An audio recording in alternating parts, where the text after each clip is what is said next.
को समर्पित हो चुका है और उसका एक ही केवल लक्ष्य है उपास्य देव का नाम जपना। वो कभी अपनी ओर नहीं देखता जो उपासक है। इतना अच्छा आनंद अनुभव हुआ इस बात के चिंतन से कि हम लोग कहां फंस जाते हैं, कैसे हम लोग शरणागत हैं कि अपनी शरणागति का विस्मरण करके हम अहम की धरा में विचरण करने लगते हैं। बिल्कुल बिल्कुल अक्षर अक्षर मान लेना, वृंदावन में बैठे हो निश्चिंत हो जाओगे, निश्चिंत। ये इसलिए बार बार पुलकन के साथ की जैसे स्वाद लेकर खाया गया हो, फिर तो होता है तुम चिंता न करो, हम विश्राम मिल जाएगा अगर ये बात समझ जाओगे। उपासक तो सिर्फ उपास्य देव को समर्पित हो चुका है और उसका एक ही केवल लक्ष्य है उपास्य देव का नाम जपना। वो कभी अपनी ओर नहीं देखता जो उपासक है। इतना अच्छा आनंद अनुभव हुआ इस बात के चिंतन से कि हम लोग कहां फंस जाते हैं, कैसे हम लोग शरणागत हैं कि अपनी शरणागति का विस्मरण करके हम अहम की धरा में विचरण करने लगते हैं। बिल्कुल बिल्कुल अक्षर अक्षर मान लेना, वृंदावन में बैठे हो निश्चिंत हो जाओगे, निश्चिंत। ये इसलिए बार बार पुलकन के साथ की जैसे स्वाद लेकर खाया गया हो, फिर तो होता है तुम चिंता न करो, हमने पा के देखा है, बहुत स्वास्थ्यवर्धक है और बहुत स्वादिष्ट है, बहुत स्वास्थ्यवर्धक है और बहुत स्वादिष्ट है। अपनी ओर देखना, अपनी चिंता करना और समर्पण का भाव दिखाना, क्या ये नाटक या दंभ नहीं है? बहुत सुलझ कर यही हमारा जीवन है। जब से श्री जी की कृपा हुई, महादेव जी की कृपा से श्री जी, और जब श्री जी की कृपा हुई तब ये जीवन जागृत हुआ। ये पहले नहीं था। पहले था इंद्रियों को अधीन करके मन को निसंकल्प करके अपने स्वरूप में स्थित हो जाओ, बस दूसरा कोई सूत्र नहीं, कोई कृपा, कोई प्रार्थना, कोई रोना धोना, कुछ नहीं। ये मार्ग था। वो जब महादेव जी की कृपा से श्री जी के चरणों का आश्रय मिला तब वो है मोक्ष मार्ग। ये है मोक्ष को भी थुतकी कृत कर देने वाला प्रेम मार्ग। बहुत बहुत तुम अपनी चिंता करते हो, अपनी तरफ देखते हो और समर्पण का भाव भी कहते हो।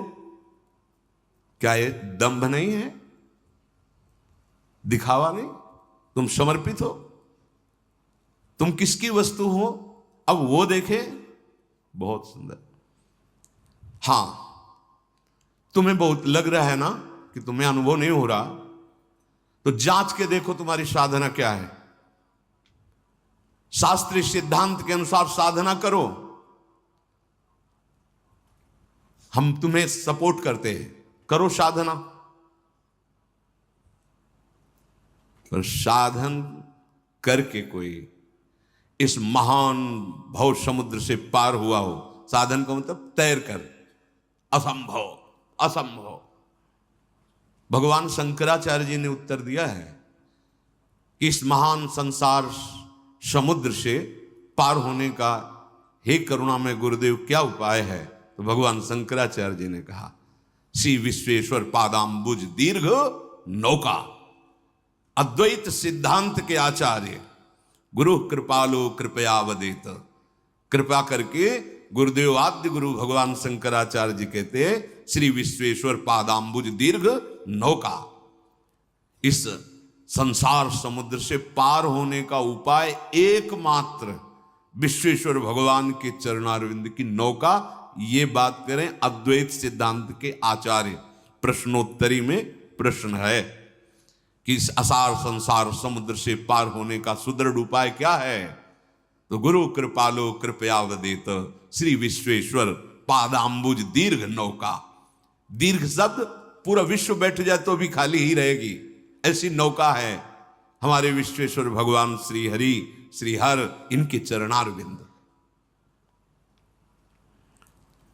यदि तुम तैरने में बहुत कुशल हो तो फिर तुम्हारा प्रश्न कैसे हुआ कि भाव नहीं बढ़ रहा, हमें कुछ लाभ नहीं मिला? इसका मतलब तुम अच्छे तैराक नहीं हो। और परिणाम में बता दें, इसमें अच्छे से अच्छे तैराक भी इस भव समुद्र को पार नहीं कर पाते, क्योंकि जिनका भव समुद्र वो कह रहे हैं मामे वे प्रपद्यन्ते माया मेताम तरंतिते, एकमात्र मेरे चरणारविंद हैं, जिनका तुम आश्रय ले लो तो भव समुद्र से पार हो जाओगे, नहीं तो दैवी हेषा गुणमयी मम माया दुरत्तया। अब बात करते हैं तुम्हारे भाव बढ़ने की। तुम्हें नाव मिल गई है, नाव। श्री हरिवंश प्रताप से नाव मिल गई है। नाव क्या है? नाम। और इस नौका का खेवक कौन है? स्वयं आप, नामी, वही गुरुदेव हैं। आप तो बस चुपचाप नाव में बैठ गए और तरंगों का आनंद लेते हुए सुखपूर्वक भव समुद्र से पार हो गए। राधा, श्री हरिवंश प्रताप। हम ये नाव ना ढूंढ पाते और ना इस पे बैठ पाते। इसमें प्रताप उदय हुआ आचार्य देव का, गुरुदेव का, इष्ट देव का। वो मुझे घसीट के लाए भव समुद्र से और इस नाव का परिचय कराया, नाव में बैठा दिया। नाव क्या है पहले समझ लीजिए। नाम, नाम नौका। अगर आप नाम नहीं जप रहे तो आप नौका में नहीं बैठे हैं। नाम नौका और निजु खेवक, ये इस भव समुद्र के बहुत ही प्रवीण पार करने वाले केवट हैं सदगुरुदेव, आचार्य, आराध्य देव। जो नाम रूपी नौका में बैठा वही श्री हरिवंश प्रताप, जिसमें भगवत प्रताप उदय हुआ, वही इस नौका पे। नहीं, बहुत से अपने बाहुओं का बल रखने वाले कूद पड़े तैरने के लिए, और ब्रह्मा जी कहते हैं हमने बहुत ऊंचाई पर जाके भ्रष्ट होते देखा है, अर्थात डूबते देखा है। अब नाव में बैठने वाला अगर हाथ पैर चलावे और बार बार ये चिल्ला चिल्ला करके कहे इधर से नहीं इधर से ले चलो, हमें लगता है ये अच्छा मार्ग, फंसा मत देना, और तो नाविक क्या करेगा? नाव खड़ी करेगा, उतरो, तैर के जाओ, जाओ स्वयं तैर करके कूदो, इसमें से बाहर निकलो, चलो। जब तुम्हें इतना विश्वास नहीं है कि ये नाविक पार कर देगा, इतना विश्वास नहीं है कि ये बहुतों को पार कर दिया है, तो तुम बैठे क्यों नाव में? तैर के जाओ ना, जितेंद्रीय बनो, साधन चतुष्टय धारण करके ज्ञान के द्वारा इस भव समुद्र को पार करो। कोई बिरला जो निर्विघ्न पंथ, वो भी जो आचार्य स्वयं है, वो भी हरिवंश महाप्रभु चंद तो प्रेम के जैसे आचार्य, ऐसे अद्वैत ब्रह्म ज्ञान के आचार्य भगवान शंकर। और उनके ध्यान का विषय जानते हो क्या है? बड़ा गुप्त है।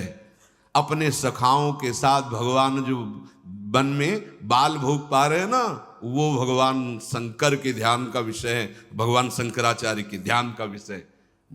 स्वाध्याय में पढ़ा था, जब एकांत में होते थे तो बाल मुकुंद भगवान अपने सखाओं के साथ जो क्रीड़ा करते हुए, हाँ, वनभोज, वो भगवान शंकराचार्य के ध्यान का विषय।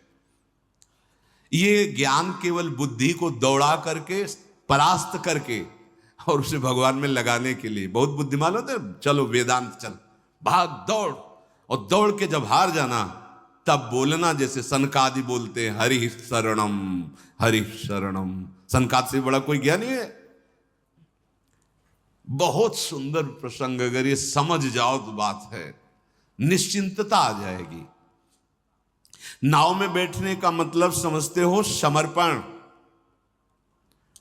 अगर तुम्हें अपने नाविक की सर्वज्ञता, सर्वसमर्थता और सुहृदता, इन तीन बातों पे विश्वास नहीं है तो कूद जाओ, तैरो तैरो।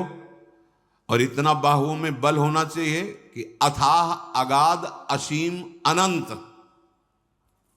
कई किलोमीटर नहीं है, अथाह अगाध असीम अनंत समुद्र है। जैसे भगवान अनंत, ऐसे उनकी माया अनंत। भगवान अनिर्वचनीय तो माया भी अनिर्वचनीय, कैसे पार हो गए? अच्छा, नौका में तो कोई शत्रु प्रहार कर दे जलचर जीव, ऐसी वो नौका नहीं है, पहुंच ही नहीं वहां तक। इतनी ऊंची विशाल सुदृढ़ नौका है। और तैरने चलोगे तो बड़े जलचर जीव हैं।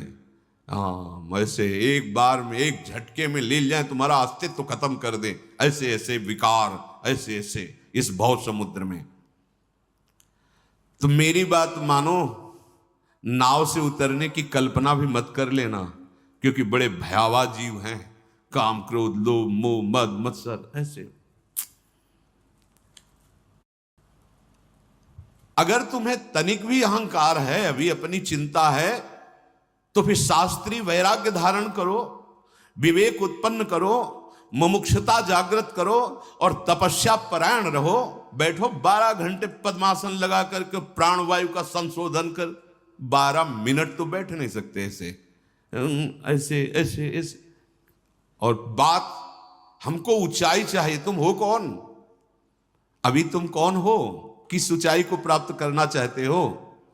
बस अच्छे से अंदर से समझना। जब तुम्हें नाव में बैठने का अवसर मिल गया तो अब तुम्हें अपनी चिंता नहीं करनी। तुम अपनी चिंता करने वाले होते कौन हो? कितनी कितनी मस्त एकदम हृदय में शीतलता प्रदान करने। तुम होते कौन हो चिंता करने वाले? तुमने अपने आप को प्रभु की शरण में दे दिया है। हमने बहुत पाप किए हैं, बहुत नीच हूं, बहुत दुष्ट हूं। तो 2 बातें आप समझ लो। आप चेत सुदुराचारो या कोटि विप्रबद लागे जाहू, या जो नर हो चराचर द्रोही, आवे सभे शरण तक मोही। इतने बड़े तो नहीं हो ना, तुम बुराई में भी इतने बड़े नहीं हो। जो नर होए चराचर द्रोही, अभी जानते नहीं चराचर कितना है, तो द्रोह किससे कर पाओगे? कोटि विप्र बदला गए जाहू और आप ही चेत सुदुराचारो। घबरा क्यों रहे हो? चिंता क्यों कर रहे हो? अब तुम नाव पे बैठ गए हो, भगवद आश्रित हो गए हो। तुम आज से अपने आप को अपने आराध्य देव के चरणों में पूरा का पूरा समर्पित कर दो। छोड़ दो अपना भार उनके ऊपर। ये तर्क वितर्क वाली बातें नहीं है। तर्क वितर्क तो फिर वेदांत से बात करना। ये बैठने की बात है, विश्राम की बात है। अब पायो परम विश्राम, राम समान प्रभु नाही कहूं। अब विश्राम की बात हो रही है। आप अपने को असमर्थ मानते हो या प्रभु को असमर्थ मानते हो? विचार करके देखो, तो निर्णय यही निकलेगा कि असमर्थ तो हम ही हैं। तो फिर उनकी समर्थता पर संदेह कैसा है? जब वो कह रहे हैं